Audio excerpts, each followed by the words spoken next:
Dorset Holmes, how do you ever know so much about computers?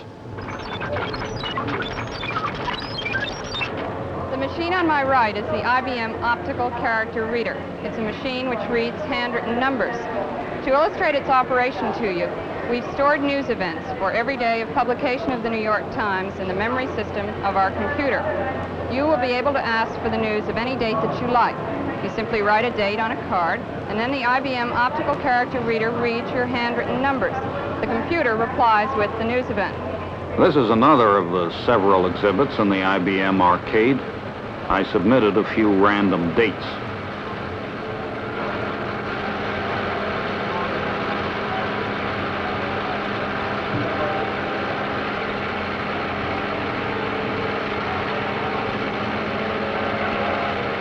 Either somebody from NBC got at that computer or it was an awfully light news day. There are dozens of other computers at the fair, including several in the National Cash Register Pavilion, where machines clack out recipes, vacation plans, and other information for you. The more traditional adding machines are not overlooked either. The happy sound of the cash register echoes across the land. Wait a second, I want to try one.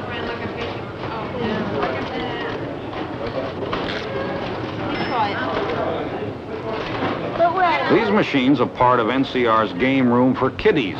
Here, youngsters are encouraged to develop a healthy interest in profit and loss, the flow of capital, and the price-earnings ratio. It has proved to be a popular exhibit and should allay any fears that creeping socialism is ruining our children.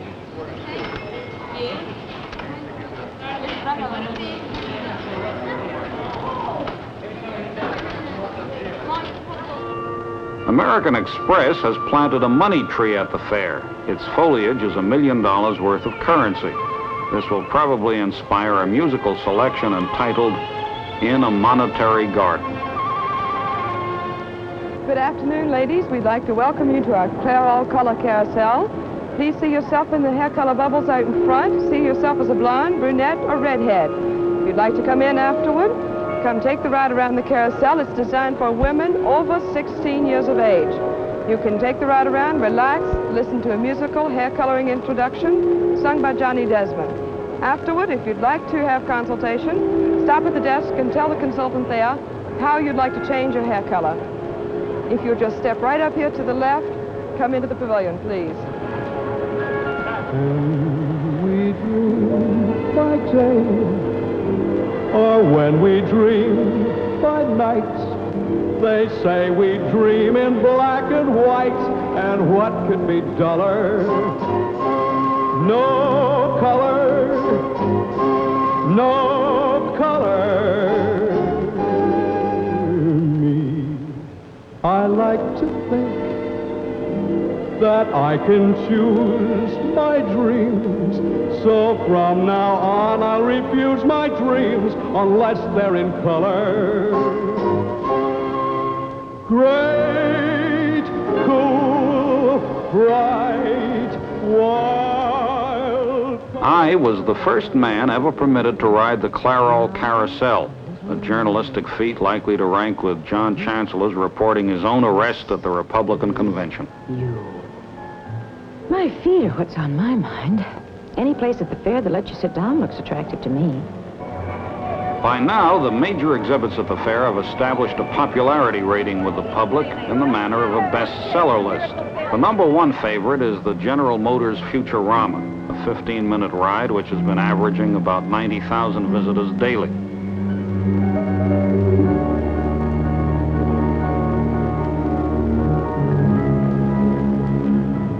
In second place is the Vatican Pavilion, to which 78,000 people have been drawn every day. The major attraction, of course, is Michelangelo's Pietà.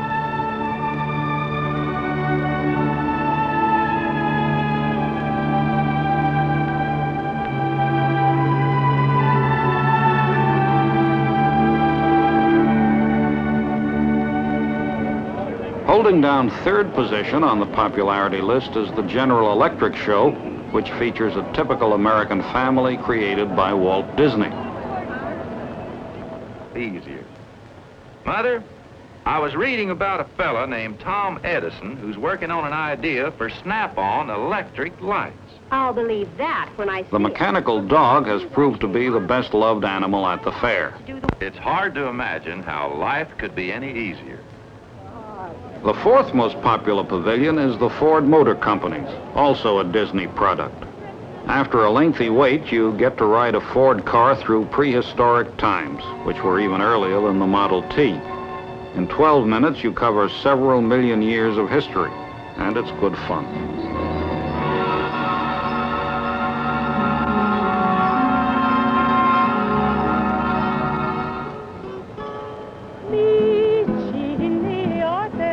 Waiting online is a chore, a bore. It's tiring. However, many of the exhibitors have sought to make things more pleasant for the public.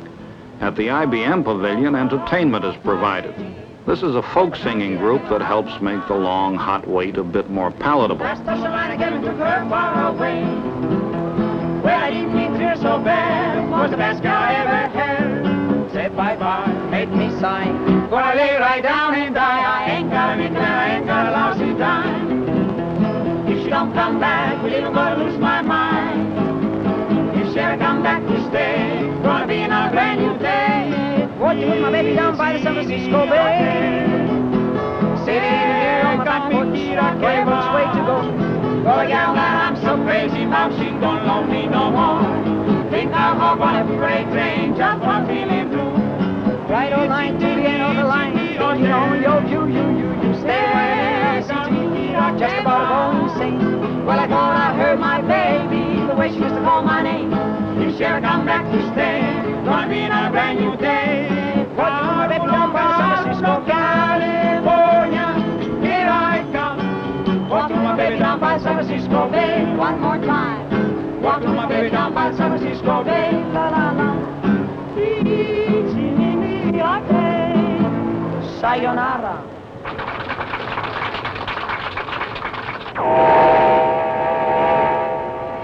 The Johnson's Wax people have set up a fun house for the children.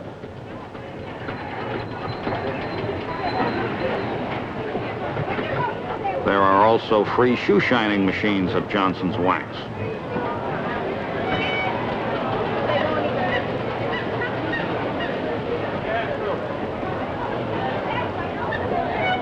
At the Pepsi-Cola line, kids can pass the time of day with an old friend, Goofy. Most people invent their own diversions to make the hours pass. Studying the map and planning one's next move is a fruitful way. Reading helps the time go by. One man I spoke to claimed he finished the entire collected works of Sigmund Freud while waiting to see the Ford exhibit. You can take photographs or movies while waiting.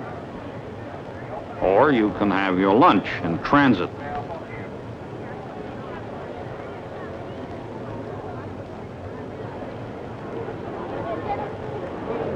There's usually a chance to get a rest on someone or something. The General Motors people, who do an especially efficient job of moving the crowds, have put up a sun canopy to make things more comfortable. Some visitors provide their own canopy. For others, waiting can be a time for a meditation.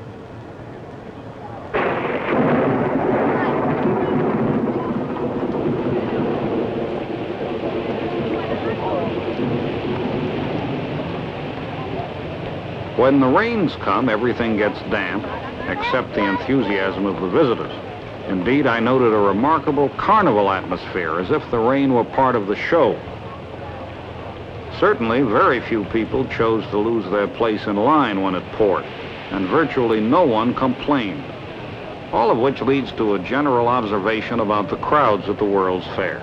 I've rarely seen better-natured, better-behaved, more friendly people than these tired Americans trudging around the Flushing Meadow under what can be very trying circumstances.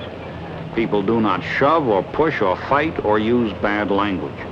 Their patience is inexhaustible, and their energy should be reassuring to anyone worried about the physical stamina of our citizens.